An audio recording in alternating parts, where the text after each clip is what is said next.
Brought to you by Agilus Diagnostics. Health test की बात आती है तो मैं भरोसा करता हूँ India largest diagnostics company Agilus Diagnostics. खुद को टेस्ट करते रहो। देश भर के राजनीतिक दल जातीय जनगणना की मांग कर रहे हैं और लोकसभा चुनाव से पहले राहुल गांधी ने इसकी मांग की शुरुआत की और जोर शोर से इसका मुद्दा भी उठाया। बीजेपी पर इसका असर भी देखने को मिला। लोकसभा में बीजेपी को सीटें कम आई और कांग्रेस को बम्पर फायदा हुआ। कांग्रेस सहित विपक्षी दलों ने जातीय जनगणना कराने को लेकर लगातार मोदी सरकार को घेरा हुआ है।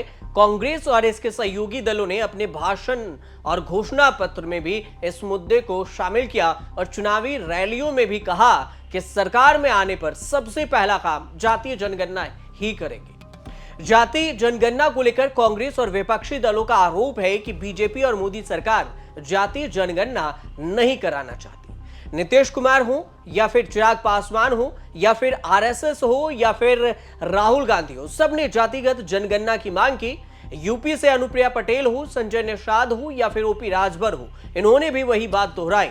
लेकिन अब इस कड़ी में एनडीए के ही एक और सहयोगी टीडीपी के प्रमुख आंध्र प्रदेश के सीएम चंद्रबाबू नायडू ने इसकी मांग कर डाली। चंद्रबाबू नायडू ने द इंडियन एक्सप्रेस को दिए एक इंटरव्यू में जातिगत जनगणना को जरूरी बताया है।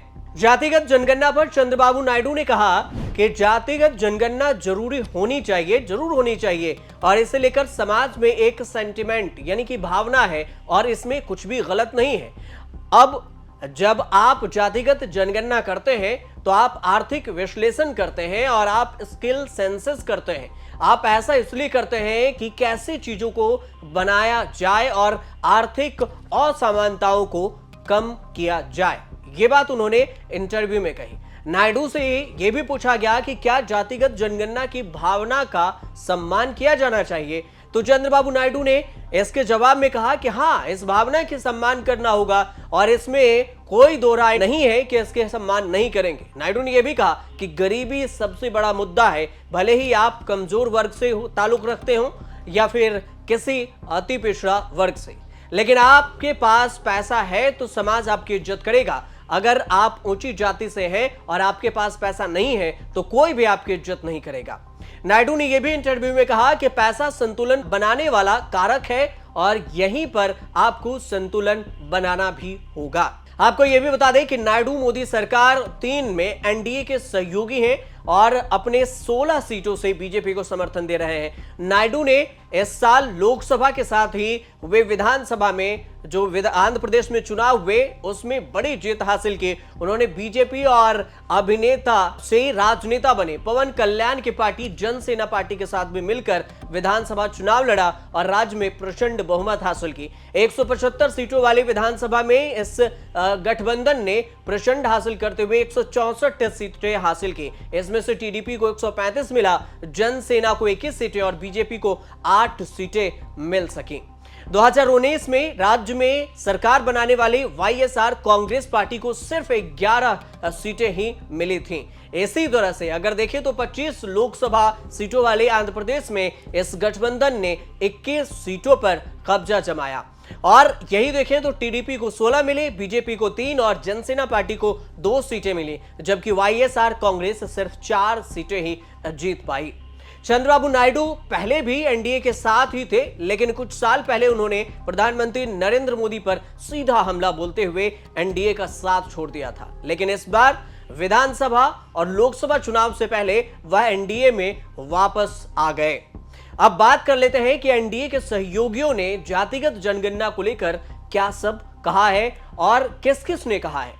तो सबसे पहले बात करते हैं आरएसएस की। आरएसएस ने जातिगत जनगणना का समर्थन किया था और साथ में आरएसएस की ओर से सुनील आम्बेडकर ने कहा था कि जातिगत जनगणना एक संवेदनशील मुद्दा है और इस पर राजनीति नहीं होनी चाहिए। आम्बेडकर ने यह भी कहा था कि जाति जनगणना जरूरी है, लेकिन इसका इस्तेमाल राजनीतिक हथियार के रूप में नहीं होना चाहिए।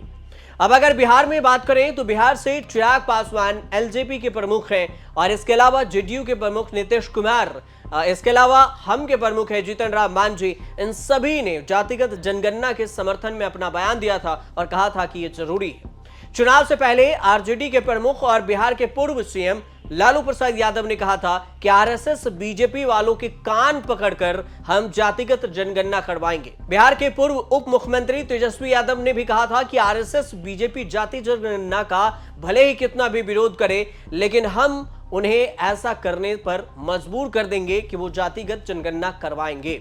वहीं अगर दूसरी तरफ देखें तो कांग्रेस का कहना है कि जातिगत जनगणना से इस बात का पता चलेगा कि समाज के संसाधनों और सरकारी नौकरियों पर किस जाति समूह के लोगों का कितना हक है और कितनी हिस्सेदारी है। ऐसे पिछड़े और वंचित वर्गों के लिए नीतियां बनाने में मदद भी मिलेगी। लेकिन अब सबसे बड़ा सवाल यह है कि बीजेपी आखिर जाति जनगणना की मांग को लेकर आगे क्यों नहीं बढ़ रही है। बीजेपी ने कभी भी जातिगत जनगणना का विरोध नहीं किया, लेकिन वह इस पर आगे बढ़ती भी नहीं नजर आई, खुलकर समर्थन भी नहीं किया।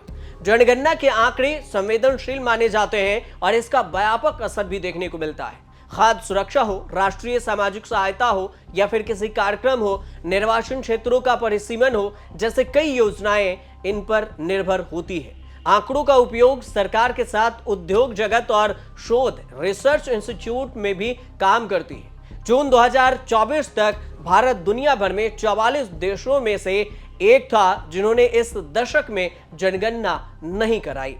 हालांकि जब भी जातीय जनगणना के बारे में केंद्रीय गृह मंत्री अमित शाह से सवाल पूछा गया तो उन्होंने बस इतना कहा कि जब होगा तो बता देंगे, अभी इस पर कोई जवाब नहीं देंगे। केंद्रीय गृह राज्य मंत्री नित्यानंद राय ने 20 जुलाई 2021 को लोकसभा में एक सवाल के जवाब में कहा था कि फिलहाल केंद्र सरकार ने अनुसूचित जाति और जनजाति के अलावा किसी और जाति को गिनती का कोई भी आदेश नहीं दिया है। भारत में जनगणना के उपलब्ध आंकड़ों से यह पता नहीं चलता कि देश में किस जाति के कितने लोग हैं। अब जनगणना से यह तो पता चलता है कि अनुसूचित जाति और अनुसूचित जनजाति के कितने लोग हैं, लेकिन ओबीसी वर्ग में कितनी जातियां हैं इसका पता नहीं चलता। इसलिए जातिगत जनगणना जरूरी हो जाता है। सहयोगी दल लगातार जातिगत जनगणना की मांग को लेकर मुखर रहे हैं। उसमें से यह सवाल पूछना लाजमी हो जाता है कि बीजेपी कब तक जातिगत जनगणना या फिर जनगणना के मुद्दे पर आगे बढ़ेगी। आरएसएस के जाति जनगणना का समर्थन भी सामने आई थी कि मोदी सरकार इस संबंध में गहन विचार कर रही है, लेकिन मोदी सरकार इस पर कोई जवाब नहीं दी। अब देखना दिलचस्प ये होगा कि सरकार इस पर कब आगे बढ़ती है और जातिगत जनगणना कब तक भारत में हो पाता है। फिलहाल बिहार एक ऐसा स्टेट है जहां पर जातिगत जनगणना करवाई जा चुकी है, वो भी जब महागठबंधन की सरकार थी तभी। नीतीश कुमार एनडीए से अलग थे, तभी उन्होंने बिहार में जातिगत जनगणना कराई थी। इसके अलावा देश भर में जातिगत जनगणना की मांग होती रही है। आप देखते रहिए न्यूज़ तक।